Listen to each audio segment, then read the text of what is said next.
Spousta lidí si pod pojmem bio představí etiketu na výrobku v obchodě a vyšší cenu. Ovšem skutečný význam hospodaření v biorežimu spočívá nejen v zachování přírodních koloběhů, důkladnému přístupu k plodinám a zvířatům, ale také v důrazu na kvalitu, kterou zemědělec poskytuje svým odběratelům. V dnešním díle Den na farmě se nacházíme na biofarmě Karlín, která využívá těch nejmodernějších technologií a za svou bioprodukcí si stojí.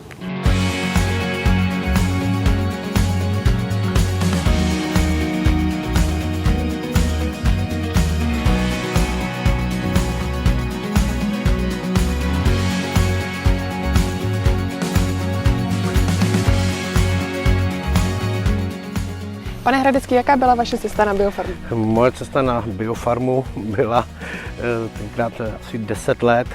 Mi bývalý pan majitel volal a žádal mě o službu, takže jsem přijel na biofarmu se svým kombajnem, ještě starým 514 Forschich německého výrobu.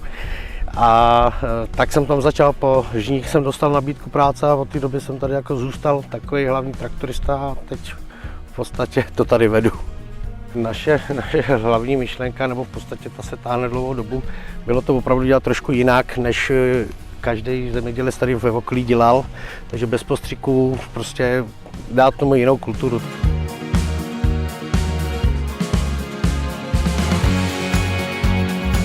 Všimla jsem si, že u vás vládne červená barva.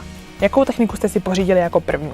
První technika zakoupená od Agri byla Case Puma 220, která nahradila traktor jiné značky. V podstatě a méně nám jich víc než nahradila, ale ještě předehnala ve výkonnosti a spokojenosti s tímto strojem. Pro další červenou techniku jste se rozhodli z jakého důvodu?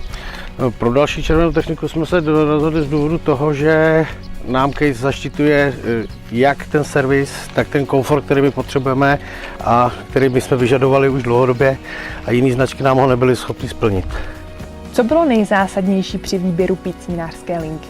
Tuto značku jsme zvolili díky recenzím, protože jsme vystřídali několik strojů jiných značek a tyto stroje se nám zdály jakoby cenově dostupný a kvalitní. Z důvodu náhradních dílů, opotřebitelných dílů opravdu jakoby nám vyhovují hlavně z tohoto důvodu a jsou tu sekačky, které jsou opravdu kvalitní a můžu teď potvrdit po roce zkušeností, že jsme lepší jako zatím neměli.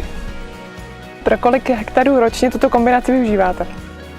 Tuto kombinaci využíváme pro 200 hektarů luk, trvalých travních porostů a cca 150 hektarů vojtěšek nebo nějakých směsek na krmení.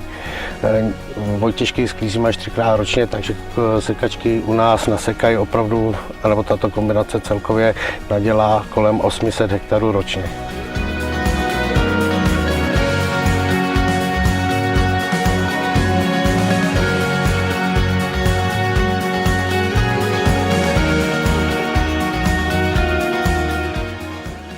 Co je na biohospodaření nejtěžší?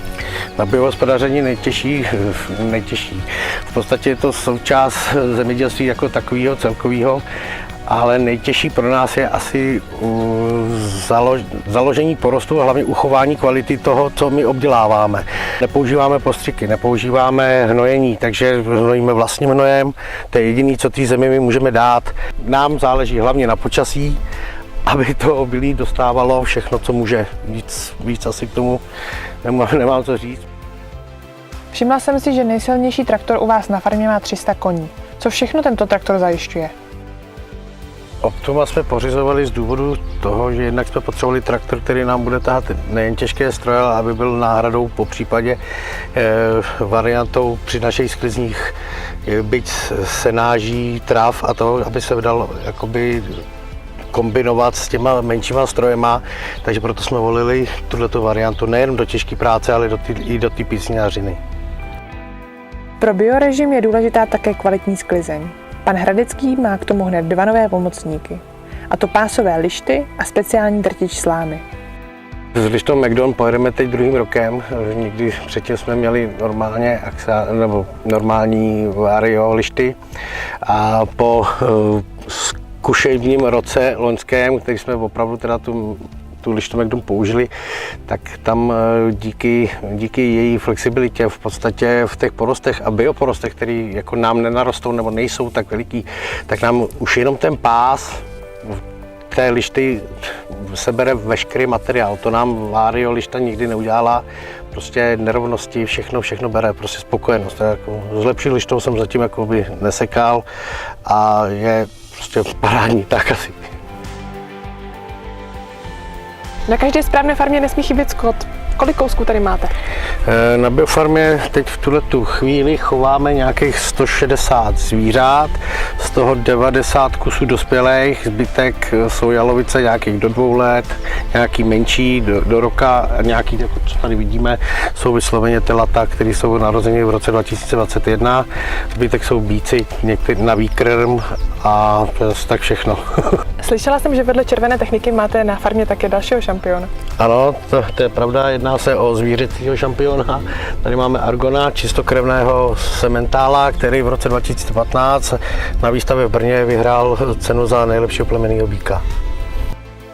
Jak je pro vás důležitý servis a prodejní péče? Tak každopádně pro nás je to velice důležitá součást našeho hospodaření a díky tomu jsem taky rád, že jsem začal spolupracovat s panem Maškem z Agri CS, kde můžu zavolat kdykoliv, jakoukoliv hodinu v podstatě, vždycky mi jdou vstříc a situaci mi nějak vyřeší buď opravou, nebo jsou schopni mi i nějak zapůjčit stroj, což je úplně oproti srovnání z jiných značek nebe a dudy.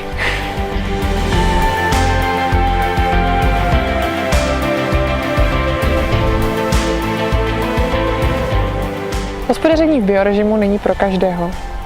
Vyžaduje plné nasazení a vůli dělat věci jinak. Pan Hradecký své odhodlání a pozitivní přístup jen tak nezapře.